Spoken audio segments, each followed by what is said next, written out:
Welcome to the Purpose Guide podcast. Thank you for joining me in this episode titled Unpacking Hurt, A Journey to Healing, where I delve deep into the complexities of navigating relationships with loved ones who hurt us. I'm your host, Laurene Brown. Today I want to talk about something that we've all been challenged with at some point in our lives, and that is the pain caused from someone we love. It's a paradox, isn't it? How can someone who means the world to us also be the source of so much pain? We've all been there, haven't we? Feeling the pain of disappointment when a loved one lets us down.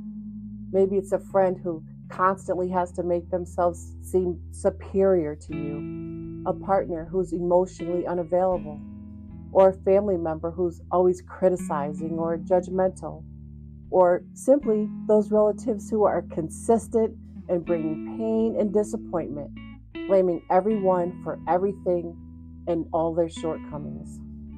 Whatever form it takes, the hurt runs deep because it comes from someone we care about so deeply.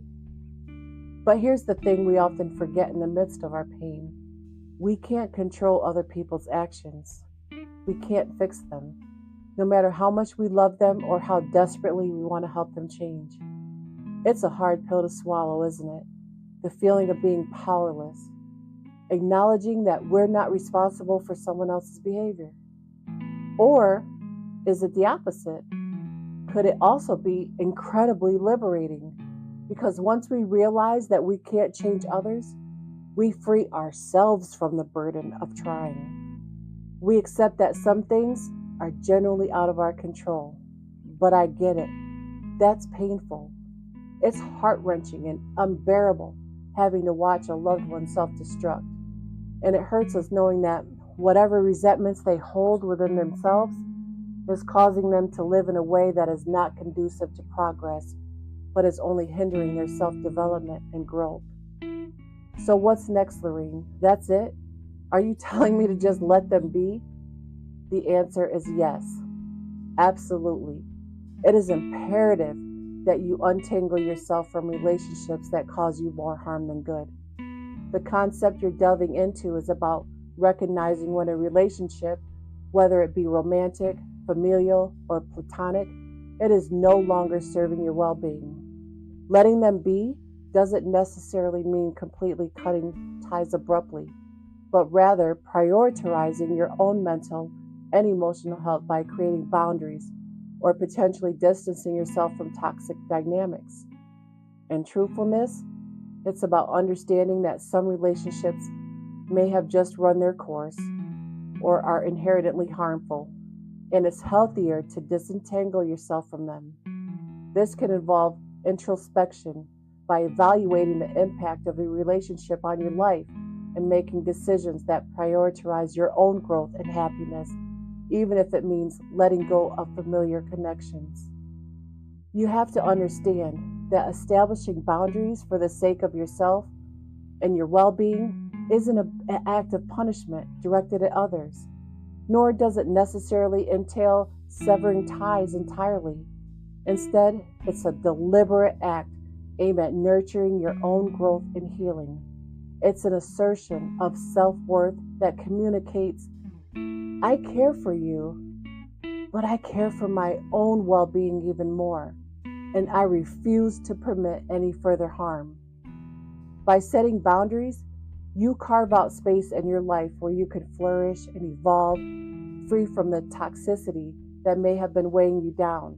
It's a declaration of self-love and self-respect, acknowledging that allowing someone to continually inflict pain or negativity upon you is incompatible with your own well-being and happiness.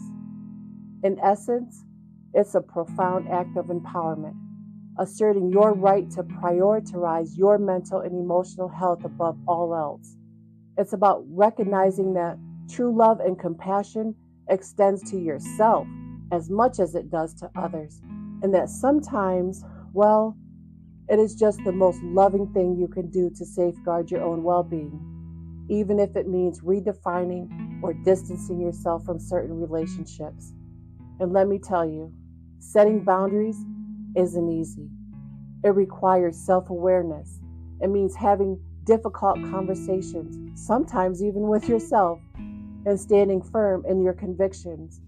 But it's worth it because it's the first step towards reclaiming your power and your peace of mind. As we reflect on the complexities discussed, it becomes clear that while you cannot control the actions of others, you hold the power to prioritize your own well-being. It's a realization that may initially feel daunting, yet ultimately liberating, as we embrace the importance of setting boundaries and prioritizing our mental and emotional health. Remember, establishing boundaries isn't an act of cruelty or abandonment. It is an act of self-love and self-respect. It's about creating space in your life where you can flourish, free from the toxicity that may have been holding you back. It's an assertion of your worth and declaration that you deserve to be treated with kindness and respect, even if it means redefining or distancing yourself from certain relationships. So as you navigate your own journey of healing and growth, remember that setting boundaries requires courage and self-awareness. It's a journey that may have its challenges, but it's also a journey that leads us to empowerment and peace of mind. Thank you for listening. May you continue to prioritize your well-being and walk your path with courage and grace. Remember, you are worthy of love and respect, and you deserve relationships that lift you up, not tear you down. Until next time, take care of yourself and take care of each other.